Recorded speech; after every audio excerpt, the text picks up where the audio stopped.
Hi developers, this is Anshu Verma and you guys are watching my YouTube channel love bytes coding. तो आज की इस video में आप लोगों को बताऊंगा बैकएंड डेवलपर का road map step by step. ठीक है, कितनी उसकी सैलरी होती है और कहां से आपको अप्लाई करना है, क्या क्या चीज़ें पढ़नी है, तब जाके आप बैकएंड डेवलपर बनोगे 2024 में। ठीक है, लेकिन उससे पहले आप लोगों से एक रिक्वेस्ट है। मेरे 199 सब्सक्राइबर्स हो गए हैं, प्लीज़ एक सब्सक्राइबर बढ़वा दो। ठीक है, तो अगर चैनल पर नए हो तो चैनल को सब्सक्राइब कर देना। चलिए वीडियो को करते हैं शुरू। सबसे पहले आप ये समझ लो कि बैकएंड डेवलपर आखिर करता क्या है। ठीक है, देखो, जितनी भी चीज़ें आपको किसी भी वेबसाइट पे या फिर किसी भी एप्लीकेशन पे आप जब नेविगेट करते हो, यानी कि जब उसको आप चलाते हो, तो वहाँ पे आपको बहुत सारी चीज़ें देखने को मिलती हैं। जैसे मान लो आपने स्विगी स्विगी को जो है चला रहे हो। ठीक है, आप कोई फूड मंगवा रहे हो, तो फूड की जो पिक होती है, जो प्राइस रेट वगैरह होता है, वो कहाँ से आता है? वो आता है बैकएंड से। ठीक है, एपीआईज़ के द्वारा। तो कुल मिला के बात ये है कि बैकएंड डेवलपर एपीआईज़ को बनाता है। अब ठीक है, एपीआई बन गई। सबसे 90% वर्क जो है बैकएंड डेवलपर एपीआई का ही करता है। ठीक है, घूम फिर के हर एक चीज़ एपीआई के द्वारा ही होती है। API stand for application programming interface. या क्या करती है? या यूज़र से डेटा लेकर मोंगो डेटाबेस यानी डेटाबेस में सेव करती है। कोई भी डेटाबेस हो उसमें सेव करती है। ठीक है, और डेटाबेस से इंफॉर्मेशन को लेकर यूज़र को दिखाती है। ठीक है, सिंपल सी बात है, ये एपीआई है। ठीक है, अब देखो 2024 है, चल रहा है, तो उसमें आपको क्या सीखनी चाहिए? बहुत ज़्यादा कन्फ्यूज़न होता है कौन सी ट्रेंडिंग में टेक्नोलॉजी है और कौन सी जो है थोड़ा सा लो क्वालिटी में। ठीक है, तो इसी पे चर्चा करेंगे पूरे वीडियो में। ठीक है, अभी तक रुके हो तो चैनल को सब्सक्राइब जरूर कर लेना भाई। ठीक है, देखो, सबसे पहले तो मैं प्रेफर करूँगा कि आप टेक्नोलॉजी सीखिए। यानी कि आप बैकएंड से अगर सीखना है तो आपको नोड जेएस, पाइथन और जावास्क्रिप्ट या फिर जावा। ठीक है, अब यहाँ पे मैं सबसे आपको प्रेफर करूँगा कि देखो आप जावास्क्रिप्ट सीख लो। वहाँ पे क्यों?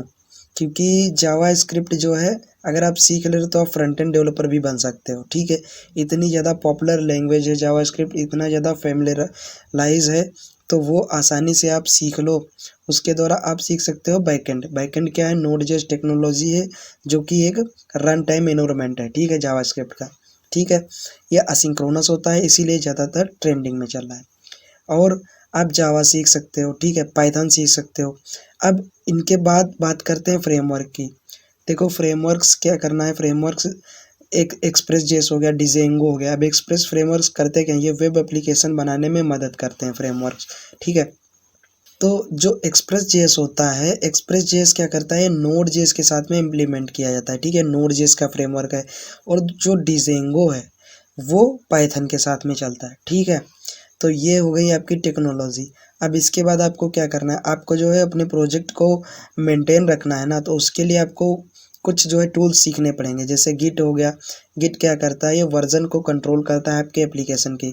मतलब आपकी फाइल, आपके जो जहाँ पे एप्लीकेशन है, सब कुछ जो है उसके कोड को एक मतलब एनालाइज करता है। ठीक है, समझता है। गिटहब क्या है?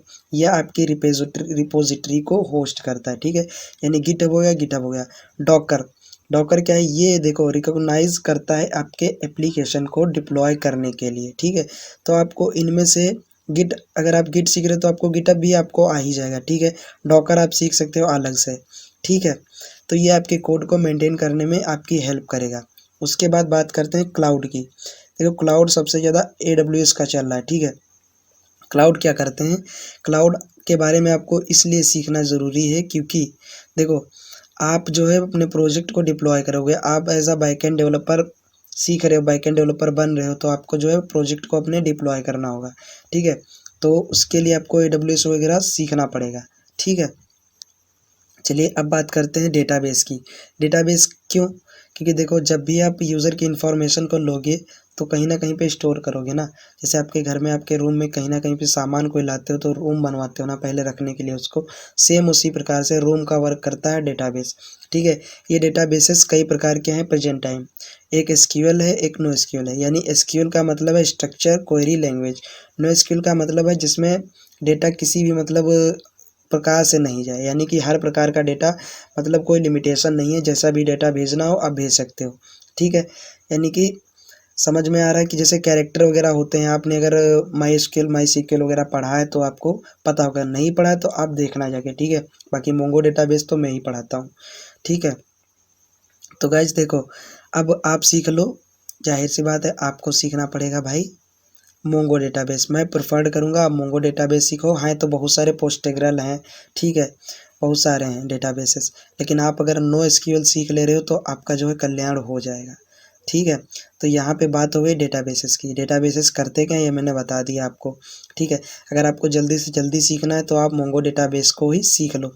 एसक्यूएल में अगर आपके पास सिस्टम भी थोड़ा सा स्लो चलता है आपका, तो एसक्यूएल से आपका काम नहीं हो पाएगा, उसमें नहीं चल पाएगा, ठीक है। लेकिन वहीं पे मोंगो डेटाबेस क्या करता है, डॉक्यूमेंटल डेटा टाइप होता है, तो ये जो है आपके सिस्टम पे आराम से चल जाएगा, ठीक है।